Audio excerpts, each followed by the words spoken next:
This is what they pay you the big money for. My name is Lester Spence. It's actually a perfect segue when my talk is, given the last two presenters, because I'm going to be talking about why Americans hate government. Game time. So what do I mean when I'm talking about government? I'm not talking about the streets. I'm not talking about national defense. What I'm really talking about is progressive aspects of government, like welfare. Now, I want to start by giving you guys a graph of wealth inequality. What does wealth inequality look like? It looks like a U, right? From 1910 to about 2000, we have a U-shaped curve with really high highs around the Great Depression and now, and then really low lows in between. Where do these low lows come from? Is it natural? No, it's politics, right? So FDR puts together a coalition that creates this huge set of programs that reduce anxiety and reduce wealth inequality significantly. Now, what are the economic underpinnings of this move? John Maynard Keynes suggests that, that what you need is, in order to keep capitalist countries stable, you need these aggressive interventions from the government. And what do we have as a result of those aggressive, progressive interventions? Bam. A little bit hard on the beaver. You have, in the 50s, this significant increase in employment, in income, and in mobility, right? But around the 1970s, all of a sudden, there's this absolutely huge crisis. Two phenomena happen at the same time that aren't supposed to happen under Keynesian philosophy.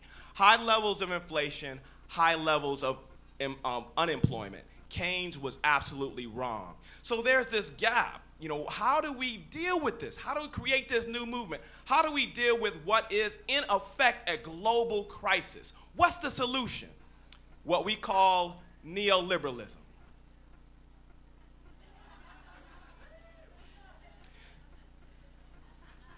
Based on the idea that the free market should govern not just the market, but our homes, our schools, even our churches. Right? We don't have a school superintendent, we have a school CEO.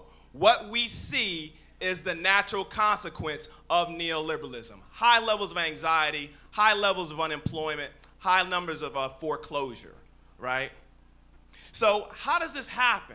How do we get this turn? Now, one argument is that it's a combination of businesses who then invest in politicians like Reagan and Bill Clinton, and also in conservative think tanks to aggressively promote neoliberal policies, right? This is necessary, but it's not sufficient. It tells you how we get there, how these policies are articulated, who articulates them, but not necessarily why they take. Why do people go against their own economic interests? Race. Ideas about race do a lot of the heavy lifting here. And what I want to do is talk briefly about two policies or two issue areas to show you how this works: welfare and crime. Now, you see these images, they go well together, don't they? Right? Why do they fit the way they do? Why is it every time we think about crime in a place like Baltimore, we think about a guy like that? Right? One argument is it's the numbers. It's just the sheer demographics. No, I'd actually argue that it works in reverse. It's the images that create the numbers. It's not the numbers that create the images. Now, how do these images work? I'd actually argue that it's not direct anymore. We live in a very different era. The way they work is through implicit association. Through a whole variety of techniques, we begin to implicitly associate these images of black bodies with certain types of policies. And when we make this association, it has a whole variety of horrible effects for progressive politics. Support for really regressive policies on welfare go up. Support for more jails goes up. Support for progressive means of dealing with government solutions goes down. This ends up creating a natural, it ends up making the consequences of neoliberalism, winners deserve to live, losers deserve to die, natural and bearable. We just kind of think of it as common sense, right? But this doesn't just work with black bodies. I use black bodies for a number of reasons, but we can also think about the way Mexicans have been associated with immigration and Southeast Asians have been associated with terrorism, or rather Southwest Asians have been associated with terrorism.